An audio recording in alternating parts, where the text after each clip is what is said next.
রাখবেন, এই ক্ষমতা পার্মানেন্ট নয়।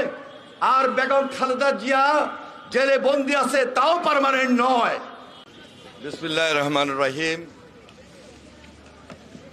নারী ও শিশু অধিকার ফোরাম আয়োজিত আজকের এই মানববন্ধনে আপসহীন দেশনেত্রী বেগম খালেদা জিয়া, যিনি স্বাধীনতা এবং সার্বভৌমত্বের মূর্ত প্রতীক, এই বাংলাদেশের রাজনীতিকে যিনি একটা ধারাবাহিকভাবে সম্মান এবং ইজ্জতের সহিত এই জনগণকে মুক্তির আন্দোলনে নিয়ে এসেছিলেন, গণতন্ত্র পুনরুদ্ধার লড়াই সংগ্রামে যিনি বরাবরই আপোষণ ভূমিকা পালন করে আসছেন। আপনারা জানেন, দীর্ঘদিন তিনি অন্যায়ভাবে কারাগারে থাকলেও এখনো তিনি অসুস্থ অবস্থায় রাজধানীর এভার কেয়ার হসপিটালে বন্দি বলা চলে, বন্দি অবস্থায় রয়েছেন।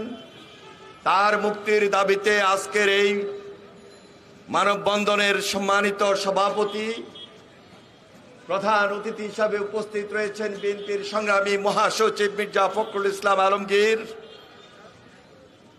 জাতীয় স্থায়ী কমিটির সদস্য বাবু গয়েশ্বরচন্দ্র রায়, বেগম সেলিমা রহমান সহ, ভাইস চেয়ারম্যান আব্দুল আওয়াল মিন্টু সহ বিএনপির যুগ্ম মহাসচিব অ্যাডভোকেট আব্দুল সালাম আজাদ সহ বিএনপির সংগ্রামী নেতৃবৃন্দ, প্রিয় ভাইয়েরা আমার,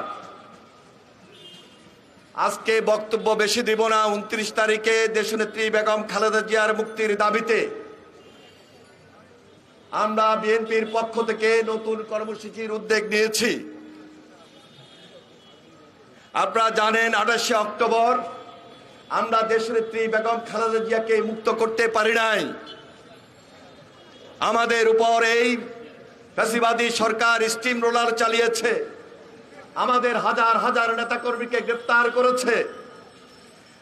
7ই জানুয়ারি তারা আবারও একদলীয় নির্বাচন করে আজকে ক্ষমতার মসনদে বসে আছে। মনে রাখবেন, এই ক্ষমতা পার্মানেন্ট নয়। আর বেগম খালেদা জিয়া জেলে বন্দী আছে, তাও পার্মানেন্ট নয়। এই জন্য আগামী 29 তারিখে বিএনপি যে কর্মসূচি গ্রহণ করেছে, নতুন আন্দোলন, নতুন কৌশল গ্রহণ করে রাজপথকে প্রকম্পিত করাই আমাদের এখন দায়িত্ব। তাই আপনারা আবার এই ফ্যাসিবাদের বিরুদ্ধে লড়াই সংগ্রাম করার জন্য সকল প্রস্তুতি গ্রহণ করুন।